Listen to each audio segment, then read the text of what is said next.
Bien, Marcos, pues el 13 de septiembre, para llegar a su primer año de gestión, cuando toma prácticamente posesión del gobierno de Sonora, Alfonso Durazo presenta una iniciativa que la verdad te puedo dar un poco la visión desde acá, desde lo local, desde acá, desde el estado de Sonora.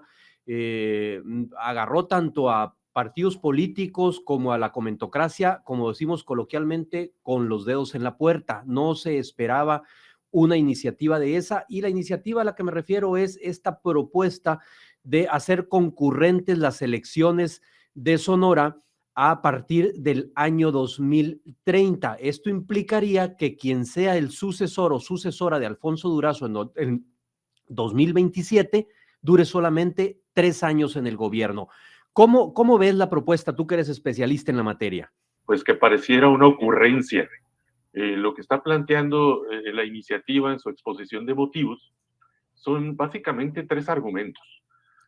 Dice, por un lado, que si se empata el periodo de gestión del gobernador con el del presidente de la República, se podrán coordinar mejor los planes, los proyectos, todas las actividades de ambos gobiernos. Eso me parece lógico que lo piense el titular de una dependencia del gobierno federal, pero no un gobernador.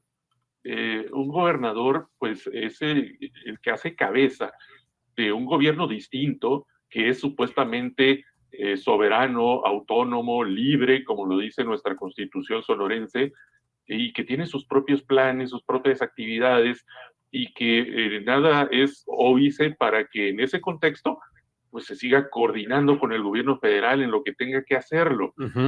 No es parte del gobierno federal, pues no es una institución que pertenezca al gobierno federal, no tiene por qué coincidir en sus fechas de inicio y finalización de gestión. Entonces el argumento me parece muy endeble, muy pobre, no abunda además en la exposición de motivos más que unas cuantas líneas con este tipo de argumentos. Otro argumento, Jesús, es el de que con este empate de las fechas de la elección se estaría incentivando la participación ciudadana. Bueno, yo creo que también es falso.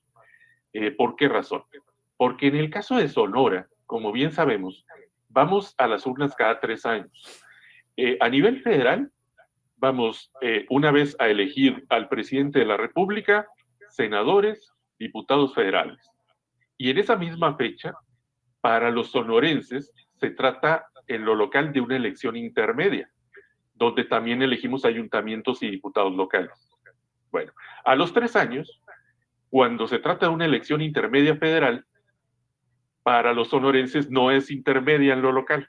Por lo tanto, elegimos en lo federal solamente diputados federales, pero en lo local elegimos todo.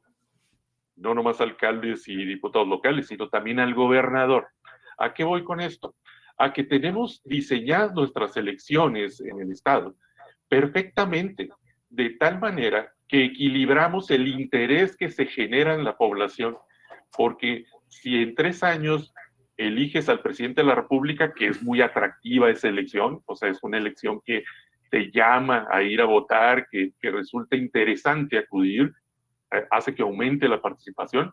A los 3 años, eso se compensa en Sonora con el hecho de que vas a elegir a tu gobernador, exacto, que es la otra elección, exacto, pues la segunda más interesante para el público, digamos, elegir al gobernador. Si tú empatas la fecha de elección del gobernador y la del presidente de la República, te vas a quedar en el Estado con una elección intermedia sumamente desangelada descafeinada. Cada 6 años. Totalmente descafeinada, donde nada más vas a elegir alcaldes y diputados locales. Y todo lo importante, o digamos lo más importante, se va a ir a otra elección. Entonces, ¿qué te puede pasar? Pues que tengas sobre todo alcaldes con muy poca legitimidad de origen. Me refiero a que van a ser electos con una muy baja participación. Veamos el caso de Baja California. En Baja California tienen muy desorganizadas sus elecciones, de tal manera que tienen elecciones cada año durante 5 años sucesivos y nada más el sexto no tienen elección. En una ocasión eligen diputados federales, en otra diputados locales, en otra ayuntamientos, en otra al gobernador, tienen todo separado. Poco a poco lo han ido corrigiendo, pero históricamente así fue. En una ocasión, cuando se elige en Tijuana a Han Ron como alcalde, se llegó al extremo de que él ganó con la votación a su favor de únicamente el 13% del padrón de Tijuana. Imagínate lo que significa gobernar una ciudad donde solamente el 13% de la población o del electorado te respaldó. El resto o no estuvo interesado en acudir a votar por ti o votaron por otra opción. Entonces eso te hace perder gobernabilidad y legitimidad de origen, por muy legal que haya sido tu elección. Entonces podemos encaminarnos en Sonora a escenarios de ese tipo. Bueno, no me convence el argumento entonces de aumentar la participación. Y el tercer argumento es un supuesto ahorro de dinero. Yo no veo por dónde puede haber un ahorro, porque la elección de todos modos la tienes que organizar. Claro. Es decir, una cosa es el costo de la jornada como tal, que involucra el todo de las elecciones, y otro es el costo individual que tiene cada una de las elecciones. Es decir, organizar la elección de diputados locales tiene un costo, organizar la de alcaldes tiene otro, la de gobernador tiene otro, etcétera, etcétera. Entonces, si de todas maneras vas a tener que organizar en algún momento tu elección de gobernador, no veo por dónde pueda venir el ahorro. Es más, si me apuran, es al contrario, porque nos estarían obligando a tener una elección más de gobernador en el año 2030, que no habría sido necesaria sin la reforma. Entonces, me parece que es al contrario. Lejos de generar un ahorro, nos van a provocar eso, ¿no? un gasto adicional, aunque sea por una vez. Marcos, pues sin duda, este tema tendrá, pues como efecto, descafeinar la elección, reducir la participación, pues un atractivo para cierta operación electoral. Pero bueno, sin duda será un tema que se discutirá en los siguientes días, en las siguientes semanas, y vamos a estar muy pendiente para que podamos darle seguimiento al tema, mi querido Marcos Pérez Esquer. Con muchísimo gusto, Moisés.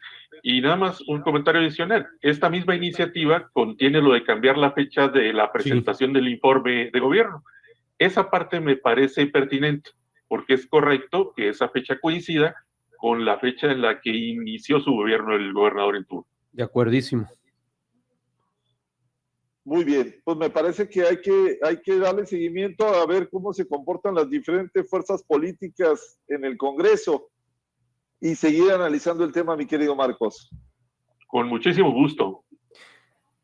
Yo creo que las diferentes fuerzas políticas en el Congreso se van a, más que ver cómo se comportan, yo creo que se van a portar bien. Hay condiciones para que las fuerzas políticas en el Congreso de Sonora se porten bien, sobre todo las ligadas al oficialismo, evidentemente. No sé si coincidan. Sí, por mi parte, desde luego. Bueno, viendo la conformación del Congreso local, todo parece indicar que no va a tener mayor problema el gobernador en conseguir la mayoría calificada de 2/3 partes que se requieren, porque bueno, entre Morena, PT, PANAL, PES. alguno más por PES. ahí, el PES, claro, tienen 22 votos, si no mal recuerdo, o 23. Sí. Y son 22 justamente los que se necesitan para reformar la Constitución, además del voto aprobatorio de la mayoría de los ayuntamientos, que ese nunca ha sido problema para un gobernador, ¿no? Entonces yo creo que, pues si el gobernador quiere que este proyecto camine, lo va a lograr. Yo le tendría una propuesta alterna. Si tan convencido está de que es necesario esta concurrencia, pues también tiene la opción de renunciar antes de los 3 años para obligar a que en la próxima ocasión, en 2024 ya, pudiéramos elegir un nuevo gobernador y ya hubiera concurrencia, y así nos ahorramos todo el trámite legislativo. Correcto. Pues Marcos, ¿dónde te podemos seguir? Por si alguien de la audiencia te quiere consultar, tú sabemos que publicas, que escribes periódicamente, ¿dónde te encontramos? Bueno, en redes estamos en Twitter, en @Pérez Esquer, también en Facebook, en /Pérez Esquer, igual en LinkedIn, y estamos publicando tanto en el semanario Contraseña San Luis Río Colorado, como en el portal de Sergio Valle, sergiovalle.mx. Cada viernes aparecemos por ahí. Muy bien. Muchas gracias, mi estimado Muchas Marcos. Un gracias, abrazo Marcos. y que tengas un buen fin de semana. Igualmente, un abrazo a ambos.